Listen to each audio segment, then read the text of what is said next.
It's code in the day to give the keyboard a punch. Then cross, correlate, and a break for some lunch. Correlate, tabulate, process, and screen. Program, print out, regress to the mean. And it's, oh boys, can't you code it? Program it right. Nothing ever happens in the... So today I'm going to talk to you about what's going to be on your first examination. First of all, let's talk about what the exam looks like. The exam is going to be held on Thursday, October 17th in our normal classroom during our normal classroom period. That means if you arrive on time, you'll have about 75 minutes to complete the exam.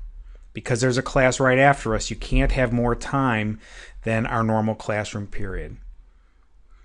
You can bring to the exam a number of resources to help you perform better.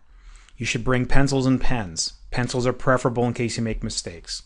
You should bring the book for the class or any textbook you found that helpful in preparing for the exam and studying for this class.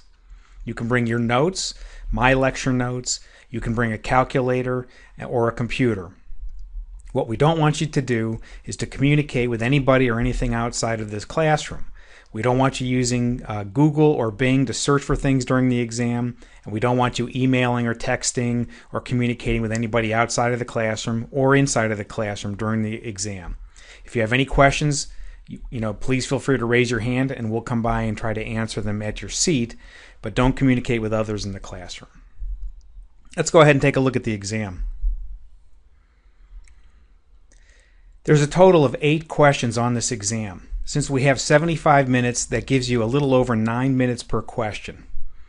So here I've listed the kinds of questions we're going to ask, and I'm going to go through them in great detail. The numbers next to them are the number of points allocated for that problem. They're a guideline. We anticipate that that's approximately how many minutes long it takes to answer each question. It's not necessarily that the question's easy or hard, but it reflects how much time it will take to answer the question. For example, the question on bivariate propositions, we've allocated approximately 3 minutes. For calculating the mean and median, number 4, we've allocated approximately 12 minutes. Of course, if you can do the bivariate propositions in 2, that leaves you an extra minute to spend someplace else. Just use this as a guideline to allocate your time to successfully complete the exam. Let's walk through this exam and talk about each question one at a time. Let's go ahead and look at question number 1 on bivariate propositions. This is something we've looked at, we've discussed in class, worked on in labs, and done on a homework. We're going to give you 4 different concepts and ask you to create 3 bivariate propositions, just like on our homework assignment. For example, if 2 of the concepts were education and income, we'd ask you to put them together into some form, like, as education increases, we expect income to increase. Or, as education increases, we expect income to decrease. Or, as education increases, there's no effect or no change in income. In other words, we're asking you to take 2 concepts, something about which you could make a univariate proposition, and link them together by a relationship. That's what statistics is about, uncovering relationships. Let's move on to question number 2, which asks you to identify dependent and independent variables. There's 3 parts to this. There'll be 3 separate questions here.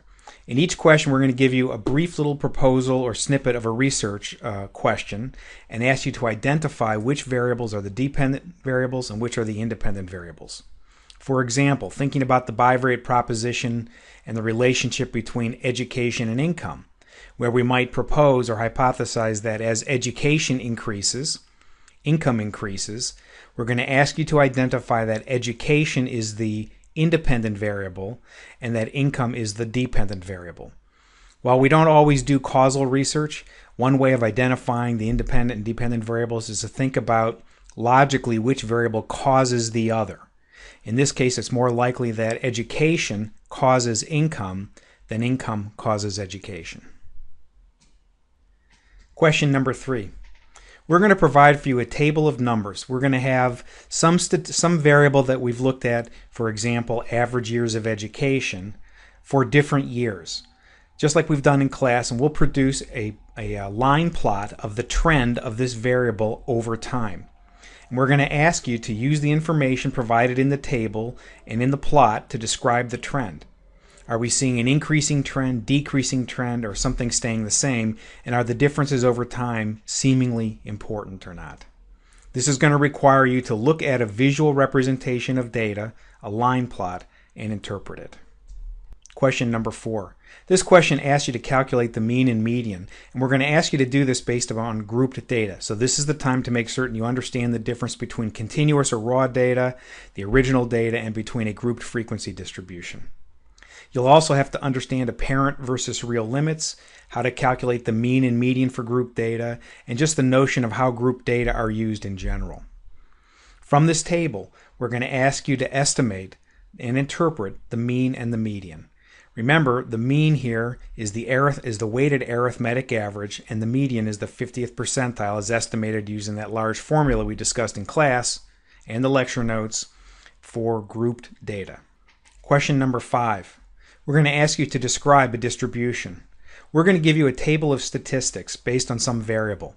We'll give you the sample size, the mean, standard deviation, the minimum and maximum values, the 25th, 50th, and 75th percentiles. We're also going to give you a frequency histogram showing how the data are distributed. We're going to ask you to use that information to describe the distribution and ask you to pay particular attention to discuss central tendency, dispersion, and skewness. So this is really about interpreting a frequency distribution and a set of numbers that summarize a distribution. There's no calculations necessary in this problem. You need to understand the concept of central tendency, particularly the mean, median, and mode.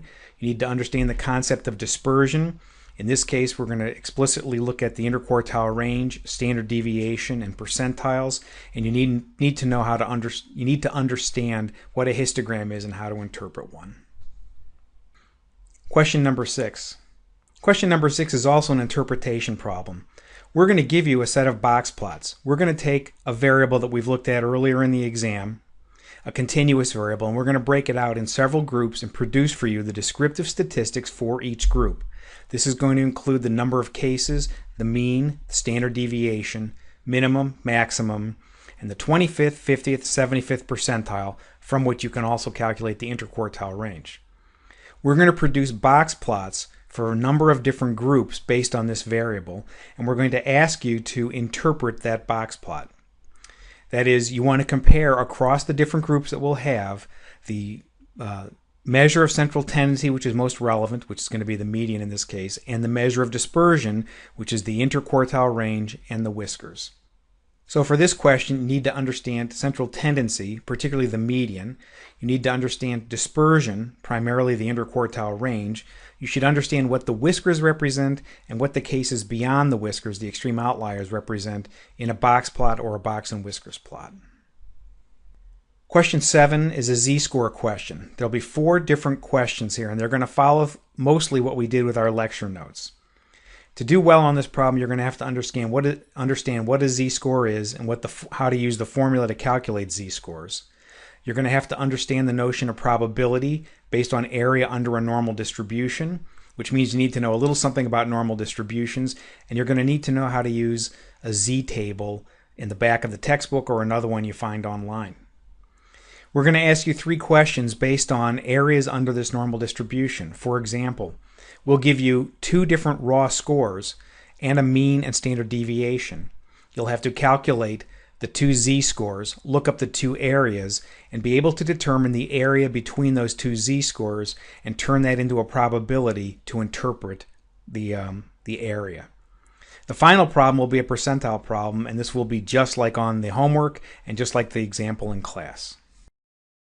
The last question on the exam, question number 8, is a question about dispersion using qualitative data, and in particular we're going to ask you to calculate the index of qualitative variation. Just to make certain you understand all the concepts, you need to understand the notion of dispersion. Within that, understand that for qualitative data we're going to calculate either the diversity index or the index of qualitative variation. I prefer the IQV. This question asks you to calculate the IQV, and to do that you have to first calculate the diversity index. We're going to have you calculate 2 diversity indices and compare 2 groups' dispersion based on that particular measurement. When you come in to take the exam, I mentioned earlier, please arrive on time so you leave yourself the most time possible. The exam is not overly long, but remember, you only have about 9 minutes on average per question, so you really need to get to work quickly, and you can't waste time on different questions. If you come late, you won't have all the time possible, and if you spend too much time on one question, you'll end up shorting yourself on another one. If you have any questions, please let me know, and we'll provide time both in class and labs to answer those questions before the examination. And it's code in the day to give the keyboard a punch, then cross, correlate, and a break for some lunch. Correlate, tabulate, process, and screen. Program, print out, regress to the mean. And it's, oh boys, can't you code it? Program it right. Nothing ever happened.